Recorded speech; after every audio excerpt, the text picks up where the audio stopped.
here on Zoom as well. All those who are not here, who have asked me for all of this, can get this later. So, like I said, I just met this beautiful lady that you see here. I'm going to spotlight you so that people know who you are. All right. And you look fabulous, by the way. Thank you. Fabulous. And Miss Laurel Frazier, tell us about what brings you to advocacy. Okay, so I wanted to say, first of all, I know we just met last night, but I was very honored when you asked me to be amongst like all of these distinguished speakers and advocates. It's such an honor to sit amongst people who have been doing this for so long and have so much experience with it internationally. Because I know for every country, you know, what domestic violence is and its definition is different. And the things that happen, you know, going off of just your last speaker, the extremes and the different ways that it plays out, you know, it could be named so differently. So I love that you are creating a baseline of a definition for it. Thank you. Thank you. I appreciate that. A lot of people were really curious about why did you feel like there was a need for an expanded definition of domestic violence? I said, because too many women suffering is falling between the cracks because it's not being addressed as what it actually is.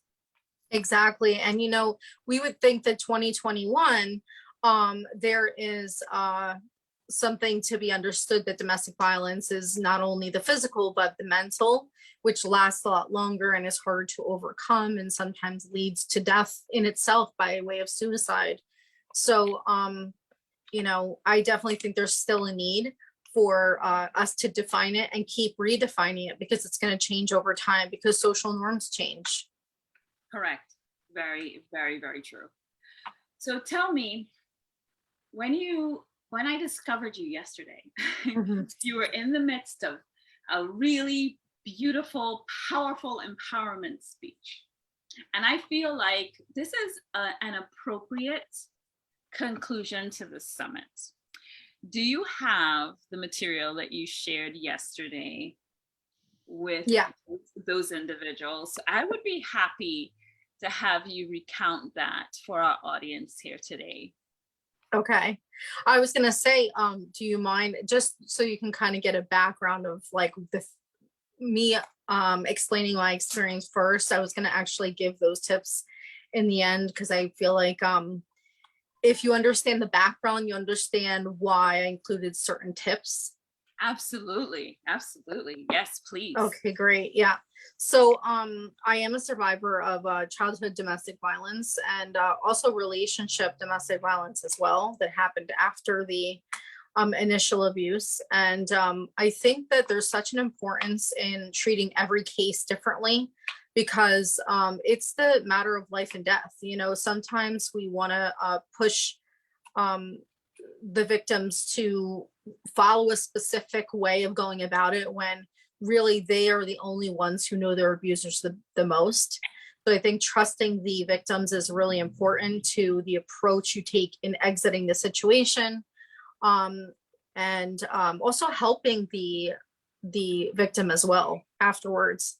And I think like one of the examples it makes me think of is when I was in school as a young girl, no one knew I was going through domestic violence, and it's because I hid it. And, you know, secrets make you sick. And I had typed something up on a computer we had word processing back then. This was like this was when I was in about 8th grade. And I had typed something up and I saved it on a computer, and I didn't realize that it could be accessed later. And as they were dumping the computers, they came up with this, you know, this writing that I had done, and it was kind of a cry for help. And I was planning on sending it to somebody, but I kind of changed my mind as we decided to leave our situation and had been in the midst of creating a plan. And she found it and they figured out who I was. And, they called me to the office and she was like, I'm really afraid. I don't know what to do. I don't want to leave you in this situation. And I said, listen, we're in the midst of a plan. Like, I know that you want to jump into, doing what you think you are professionally required to do. But I'm afraid that, one, I could be separated from my family, and two, my abuser could hurt my mom. And May I ask so how old you were? I was 15. You were 15 years old. Thank you. Please continue. Yeah. So the lady who was, I don't know if she was technically a therapist, like a school psychologist, but I would say she was the school counselor at least. She chose to trust me.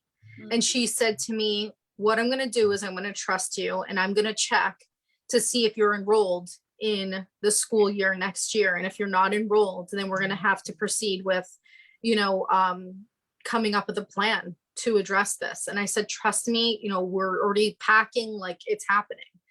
And I never thought it would happen. And I was happy that it was. I was afraid, but I was like begging her to trust me, and she did.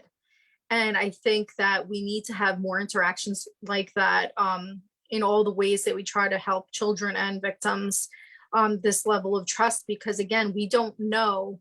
Every abuser is different, and their capabilities of hurting or not hurting someone is different, and what you do matters. So I just wanted to add that in there. And I think yesterday I was hoping to, what we talked about initially was describing what does domestic violence mean? What are some of the characteristics other than the physical? Because the mental is brutal and it lasts a lot longer and it's harder to overcome, in my opinion.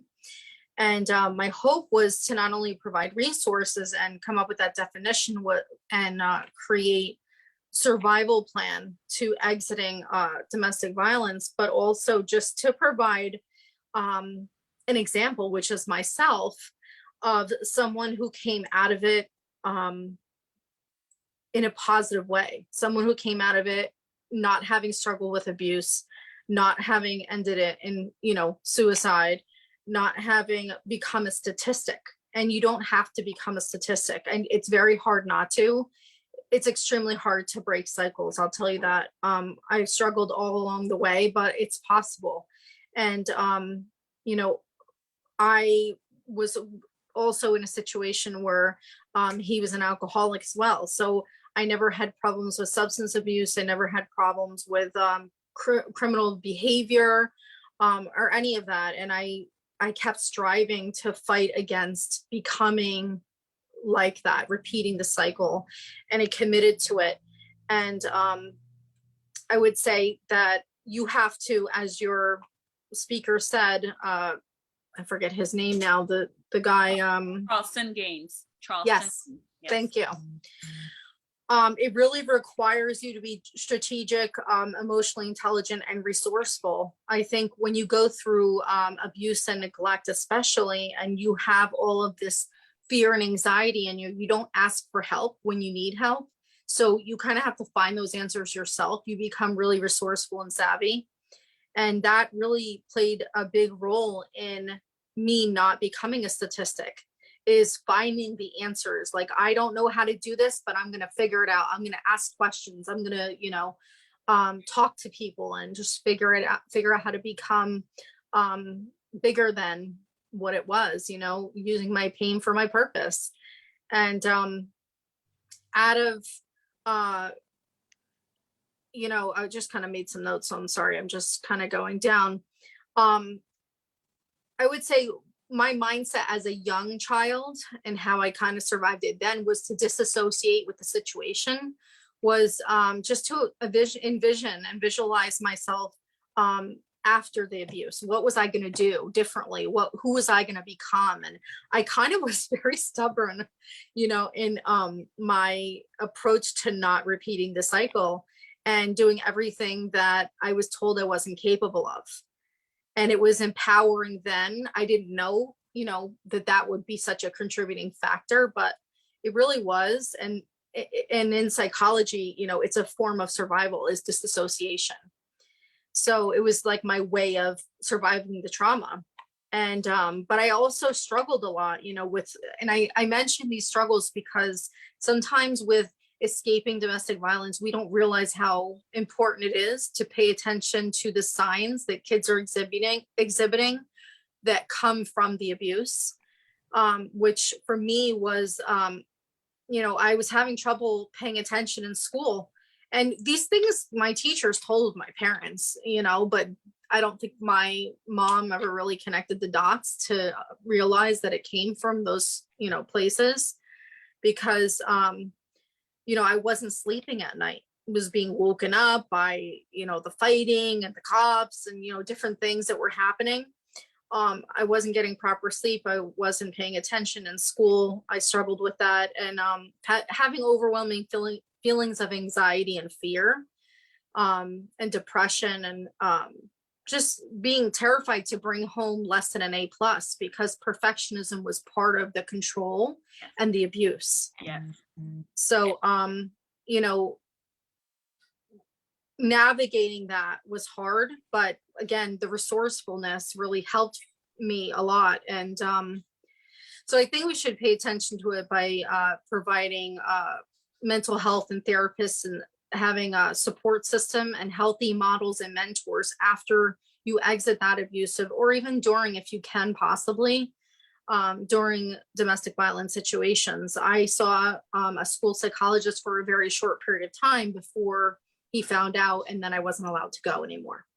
So I had no form of help during this whole time of these almost 16 years that I went through it.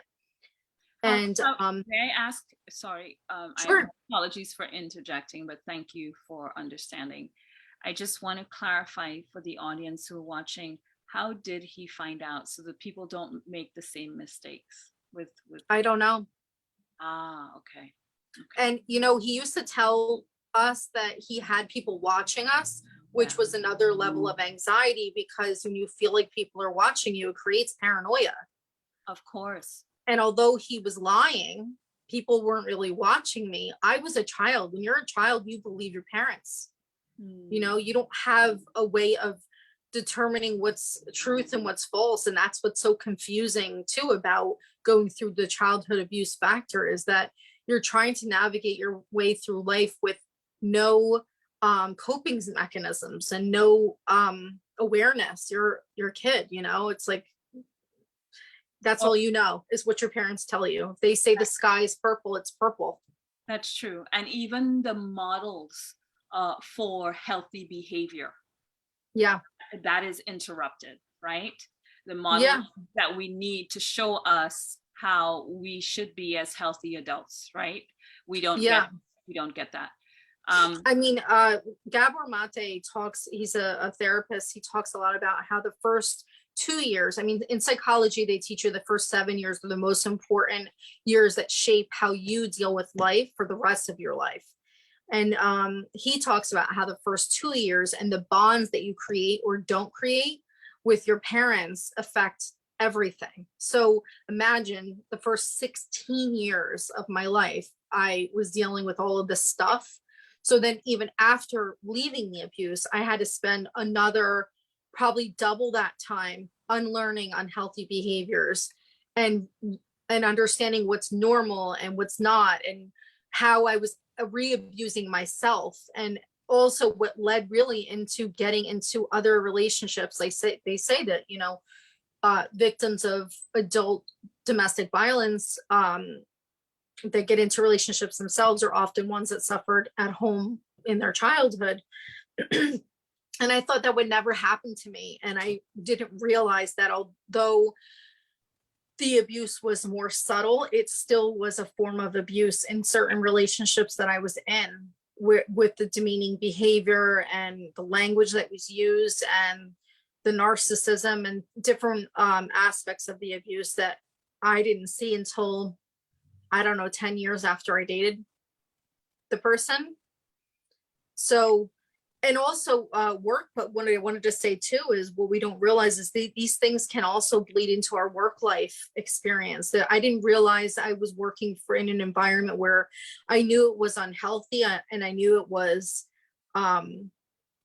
not a place where I should be, and they weren't very, I don't know, ethical, but I never used the language abuse. They were abusive. You know, my boss was abusive, and I stayed there, you know, not wanting to let him like put me out because I was doing great at my job, and you know, and he was kind of manipulating in the background. But really, and the reason why I say this is because said to the last speaker of calling it what it is, having a name for it, you know, having it resonate with you in your heart and your soul, and having a definition for it is so important. I feel like it's a difference between someone realizing they're being abused and not. So the same in the workplace environment is I didn't realize I was allowing another person to abuse me. So it can really, healing from it takes a long time, but you can continue to suffer with like that repeat those repeat experiences, as same as sexual assault victims do, oftentimes get reassaulted, and they're more at risk for being assaulted a second, third, fourth, you know, time after their initial assault. So may I interject right here? Sure. Okay, everything that you said is absolutely true. The patterns do repeat if they're not arrested, right? And it has to be a conscious, deliberate effort to arrest those patterns. Mm-hmm.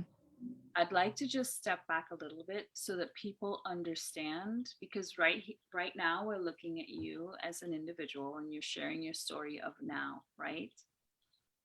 However, one of the things that I desired to do in this summit, which had not come into fruition, and here it is that you're presenting in actuality exactly why I wanted young people who had experienced domestic violence as children to come and speak. So you are actually an answer to a prayer, because I thought that we were not going to have, we had women speaking, we had men speaking, we had indigenous people speaking. And I said, we need to hear from young people. And I had to remove it from the program. And you were the answer to a prayer. And I had no idea.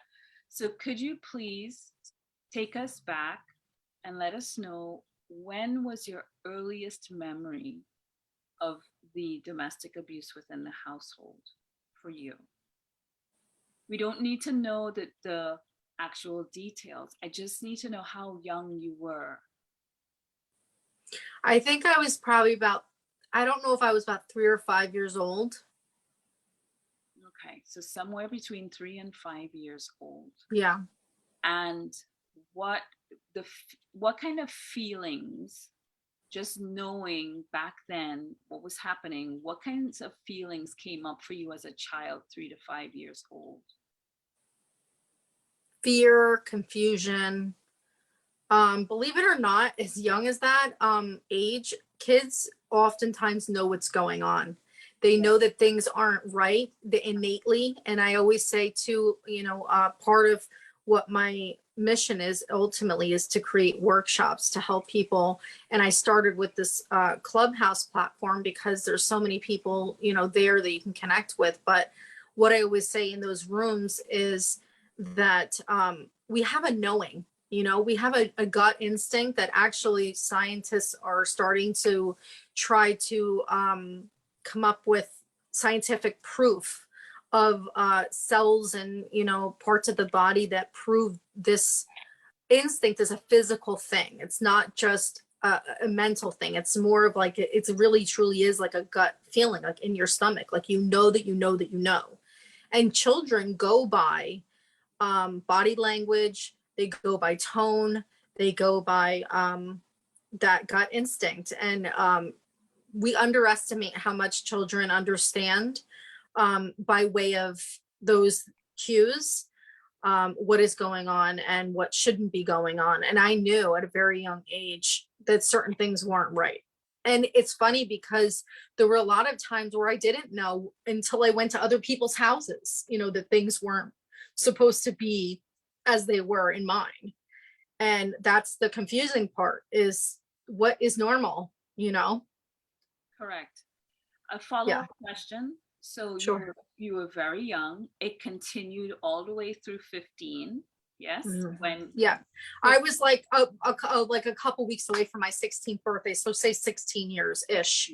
okay, so we're talking anywhere from 3 to 5 years old all the way to 16. That had to have had tremendous impact on your life. Also, Yeah. here's the follow-up question. We know that your mother experienced the abuse, right? You Hmm. secondhand or firsthand, we don't know if you were hit in the process as well. Um, Take us back to the previous generation. Do you know what the situation was, perhaps with your grandmother, with great aunts? Was there abuse going back another generation? Do you You know, know? the funny part was Mhm. on my dad's side, I would say yes, I don't know a lot about his childhood. All that I do know is that it was a broken childhood. He, you know, his father died young, so he didn't have the male role model. And he didn't have a great relationship with his mother, but you know, he was mainly raised by his aunt, Mhm. and there was alcoholism in the home that translated to him, you know, having issues with alcohol. Okay. And as far as my mom's side, her parents were married until they died and were great models. So that kind of, for me, came out of left field because my grandfather in particular was a really great model that I hear of. He died when I was very young, but everyone who speaks about him says that he was wonderful, including my mom. Okay. And so I don't really understand how this like lack of self-worth, because my mom told me too that before she dated my father, she also was in an abusive relationship before him. So I don't really understand how that, you know, Yeah. Uh, how that happened. But mhm. Makes sense to um me. Yeah. Okay. yeah. Thank you. Thank you for dropping into that. Please continue. Yeah, so I just wanted to say like there is like, I think like the mindset for purposeful living without the baggage of abuse. Um, the way I went about it is, you know, ever since I had studied psychology, and I was seeking to grow and unlearn all of these behaviors, and that were modeled to me. And I did everything I could to grow. I did Christian Bible studies. I went on, took online courses for self-development. I did workshops. So I think, and I mainly just stayed open-minded because I knew coming from that situation that I was learning bad behaviors. So I wanted to change myself and I wanted to go about life in a new way, like have a new start. And, you know, it takes time. I have on my Instagram page, like progress is a process, you know, like you have to be patient with yourself. And a healing process, it takes a really long time because you continue to go through times where you're triggered in life, and you continue to stumble sometimes through recognizing patterns, relationship patterns, to prevent you from getting into those situations again. And I wanted to give some of those tips that you were talking about for surviving the abuse that we talked about. Now, I won't give the obvious ones just for the sake of time, because I don't want to run over time for you, but some of the more or less common ones that I think are really important that I shared is one is to get a therapist that's for yourself and a separate one for your child. It creates this level of trust and a feeling of safety that the therapist is not going to betray your trust ethically. They should also suggest that to prevent things like biases if they're counseling people in the same family and it's not a group thing. And another thing that it provides is proof of your accounts. What's so important is really having as much physical proof written down or shared with others as possible. Your accounts of your abuse, your accounts of everything that's going on, physical and mental. And that kind of brings me to the next one is that reporting, that like physical report, could be a police report, it could be you journaling your information, it could be you keeping track of weapons in the home. Every single thing that you think that can stand as a form of proof, if you went to prosecute your abuser, you want to write it down. We had a guy in the room last night. He was a divorce attorney. And he said it is actually really important to have a journal of every day, even writing the times that you're logging it, for when things happen and things don't happen. So say if you're doing like 10-1, nothing happened, 10-2, nothing happened, 10-3, he slapped me, 10-4, he called me, belittling names. Every single day is then accounted for. So when you go to prosecute, there's no question as to what happened on that day. And you can use it, to go back and look, because I'll tell you, especially with childhood abuse, it affects your memory. It affects your brain. The development of your brain as you're a child, certain parts of your brain are less usable or accessible. You have gaps in memory. It truly does change you biologically. And I think, again, when we use those terms, like, it is actually changing your brain. When we use those terms and call it what it is, it gives power to the parent to take action faster, because it's more serious than we're thinking. It's not just a bad relationship that isn't working out. It's changing your child biologically. And another thing too is sharing the information with a person who is not a mutual family member or mutual friend, because that person could possibly betray your trust. That person might feel in the middle and share that information with the other, the abuser, or someone who knows the abuser. So you want to kind of avoid any way of the abuser finding out that you have, documented the information, that you are creating a plan, an exit plan. And I wanted to kind of say too, like, we talked about police reports last night, and how important they are to have. Now, I know from watching crime stories and just looking at police reports in general, a lot of them lack detail, and detail orientation is so important when it comes to things like court cases. You want to have as much information as humanly possible. What happened? How did it happen? What did it make you feel? Every single piece of information. If the replete, because you can go and get your police report after it's filed. Go and check and make sure, is it valid? Does it have as much detail? Did the cop, write down what you wanted him to write down? Because that's really, really important as well. So everything, dotting all your I's, crossing all your T's, super, super important. And, spending time, this goes back to what the gentleman was talking about in terms of creating like mental space. Spending out time outside the home creates less of a chance that you will have violent interactions, reduces the level of anxiety that you're having on a general basis. And it creates clarity for you, because when you are in long-term abusive situations, like my mom was in it for 25 years, you don't know what's up or down anymore. Like, you're at a point to where you're brainwashed and feeling like you're like under control of someone, that you don't know what to believe and what not to believe. Even if you're an adult, when you're in that situation for that long, your level of reality is different than what actual reality is. So having that space, having supportive friends, don't disconnect from your family or your friends. That's a tactic that a lot of abusers use, is to isolate you by physically moving you or disconnecting you or manipulating you to make you think you should disconnect from your friends. Because if your friend's in your ear, that's going to keep your level of reality in check.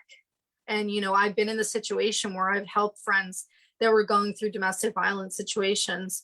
And I was in her ear all the time. And guess what? Every single abuser hated me.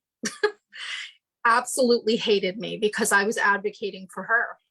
And I, Yeah. you know, in every other situation, I never had an issue with the partner liking me in healthy friendship relationships.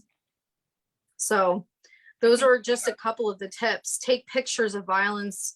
Again, take pictures of any types of physical violence and document it. Share everything you can with a trusted, non-mutual friend. Excellent, excellent. All of them, Lori. And Yeah. yes, go ahead, Sarah Jane. Lori, you Hi. said something. Hi, how you doing? Good. You said something that kind of struck me. You said that in let me turn on my camera. You could trace the beginnings of your abuse from the age of 3 to 5, somewhere around there, Yeah. straight through until during that period. Did any adult make an attempt to assist? No, because my situation again was the abuser ticked all the boxes.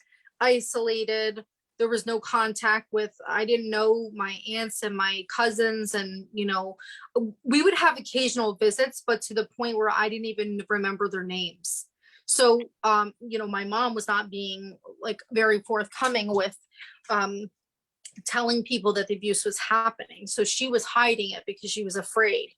Your abuser sometimes also uses tactics like using children as weapon. I'm going to take away the kids. And if you don't have a car, if you don't have a way to make money because you don't have a car and you're isolated, then you have no way to pay for your children. A court is not going to support you having custody. So them slowly creating this environment of having to rely and be codependent on the abuser is, their way of then creating this reality like, oh crap, you're right, I can't leave. And then women stay. And I quite literally said to my mom, I don't care if we're homeless. I don't care if we have to live in a tent on a street. I want to leave. How old were you when you said that, please? Do you recall? I think I was probably about 13 or 14 because I was severely depressed. I mean, bad. I went through a lot of hard times. And so I was suffering. I mean, I was on my knees praying to a God I didn't know the name of, everything I could do to think of. And I was an A student. I didn't sleep in on the weekends. I mean, I was like the model child, I listened. I didn't have any behaviors. I didn't get kicked out of school or get detention. I mean, there was really no reasoning. If there ever is a reason, there was never a reason for what was happening. Never told any of your teachers, never said anything to any of your teachers?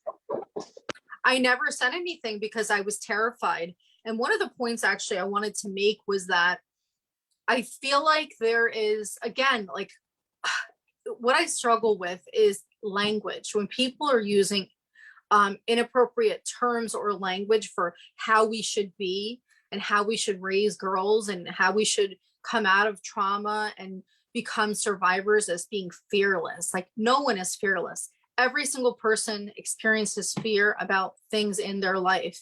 I think the trick is that I found is pivoting, the power of the pivot through the fear. It's like if you can understand that fear is going to be there and arm yourself with resources and understand that you're not going to know every single thing that's going to happen. If you make a plan, things are going to divert your plan. You have to go into it with a realistic expectation that you're going to have to pivot. There are going to be little like balls thrown at you all the time that you have to avoid. And I think taking the first steps in change of any kind in your life requires you to know that you're not going to see the entire staircase before you take the first step. And you have to be okay with that. You have to sit in that uncomfortability, and you have to like overcome the fear by knowing that, okay, I'm afraid, I don't know what's going to happen, but let's take the next step, and then the next step, and then the next step. I think like expecting someone to be fearless is unrealistic.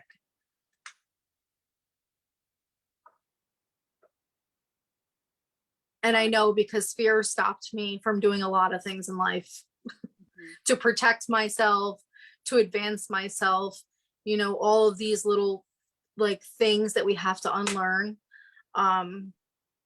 You know, you have to just keep self-correcting. You know, when you start unlearning these behaviors and modeling that happened for you, you have to just keep self-correcting, and your behavior can change. You just have to want to change.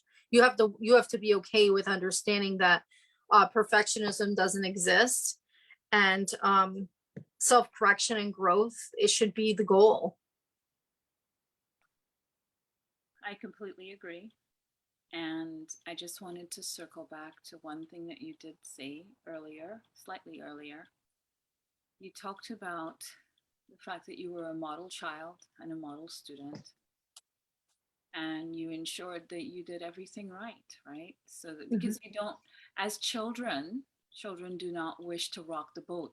They understand that the situation at home is already tenuous, right?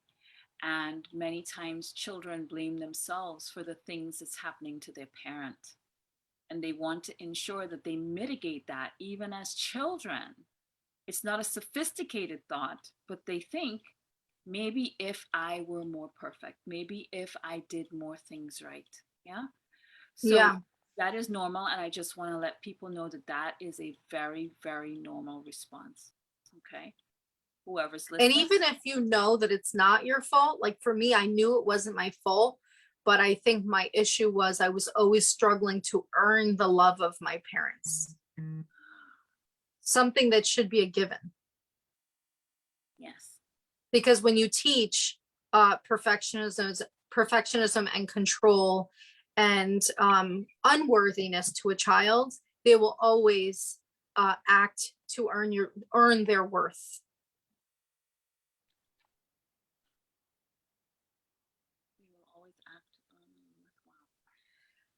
That was powerful. Everything that you shared with us so generously about your lived experience. Thank you so much for coming today, really trusting me to come today. Somebody that you knew for just a very, very brief period of time. I really appreciate you. I appreciate your advocacy for domestic violence. And I do wish you well on your journey. I hope that we can continue to collaborate going forward, because I think you have a really powerful voice for this work.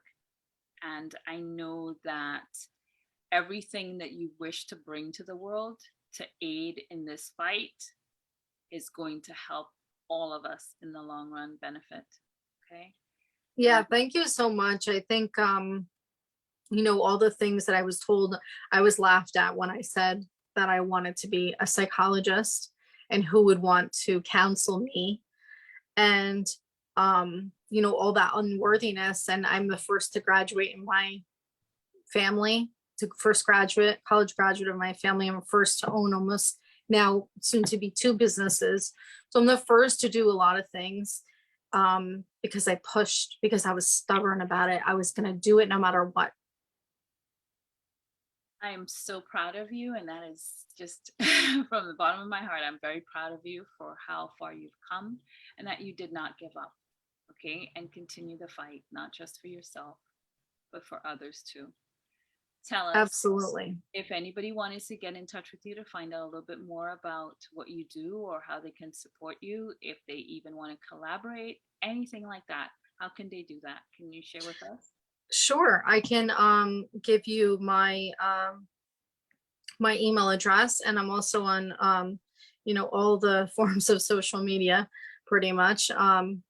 Instagram. Inspire You is the name of the company I'm looking to open. I haven't opened it yet, but right now I'm creating a community of people to provide those workshops. And again, it's not only on domestic violence, it's on overcoming any challenge. And it's really just shifting your perspective, because I think that we talked about how like the way that I was thinking initially, my perspective, I think is the reason why I'm an overcomer and why I'm a survivor, is that my perspective kept changing and improving over time. My email for Inspire You is inspired and on fire @gmail.com. And I can provide your, Instagram and Facebook. On Facebook, let me just see really quick, because you know how the names and the handles are different. Same thing on Facebook, it's inspired and on fire @inspired and on fire. You'll see on Facebook, that's my handle.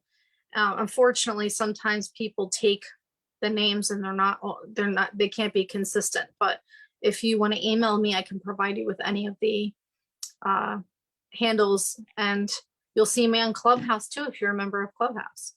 All right. So on Clubhouse, your name on there, is it Lori Frazier as well? Yes. The descriptive name is Lori Frazier, LORIFRAZIER. Perfect.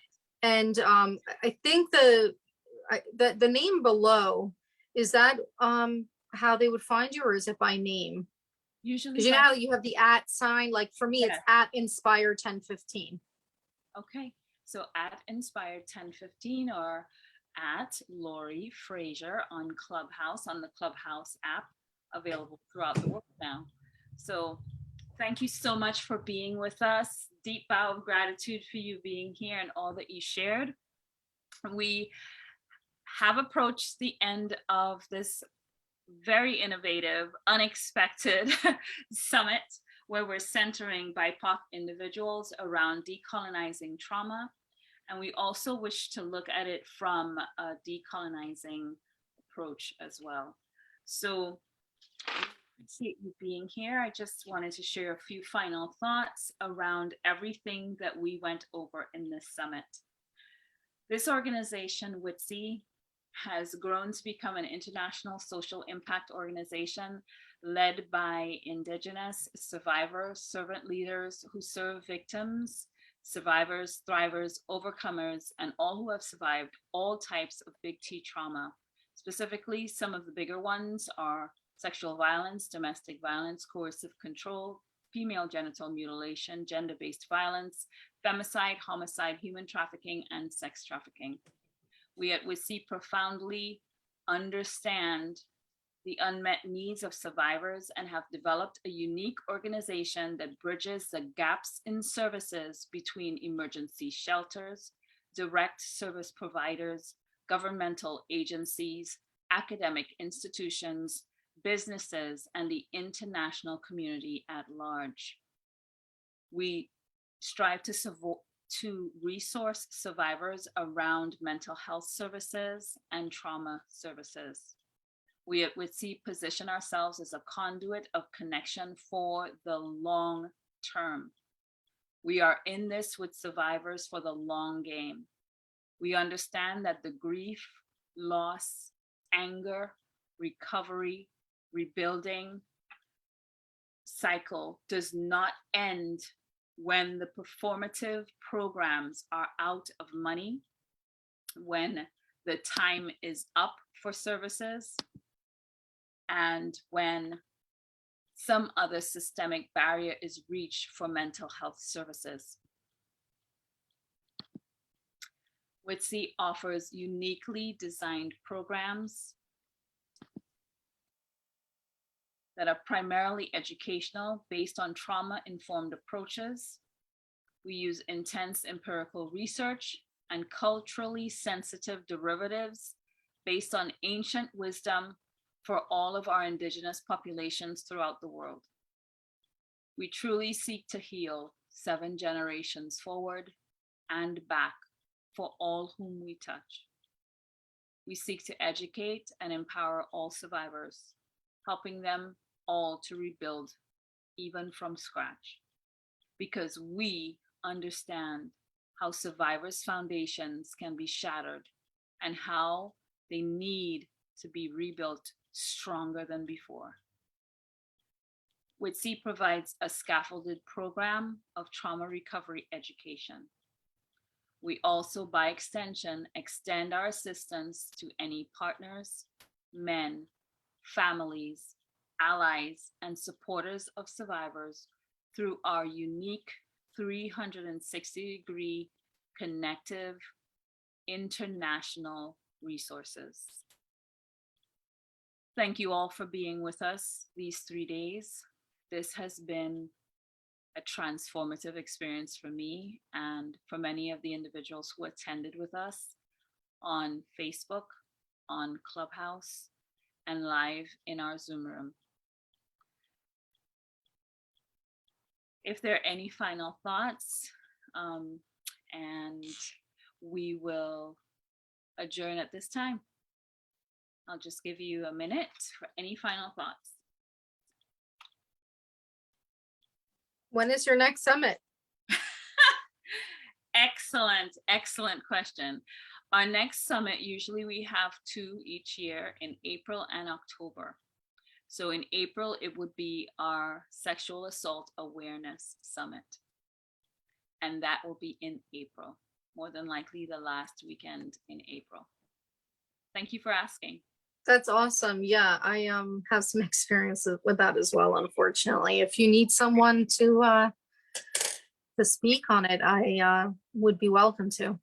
Okay, please email me at witsiinstitute@gmail.com. I just need your contact information so we can start a dialogue as to what that would look like. Okay, what you'd like that to look like. You said WITSI Institute? WITSI, and then Institute, all one word. So witsiinstitute@gmail.com. At Gmail, okay. And that is our email address. And that would be amazing. If anybody out there would like to be lined up for next year's Sexual Assault Awareness Month Summit, as well as our next Championing Over Violence Summit, please also email us at that address. We'll be happy to put you on the program. And actually, that would save me a lot of running around trying to implore people to speak up on these issues and speak out on these issues. Thank you all so much for being here. Lots of love to every single heart and home that we touched with this summit. It was my extraordinary pleasure to provide this to you all. And you take care of yourselves. And remember, mental health is physical health. Take care of yourself each and every day. Bye, everyone. Take care.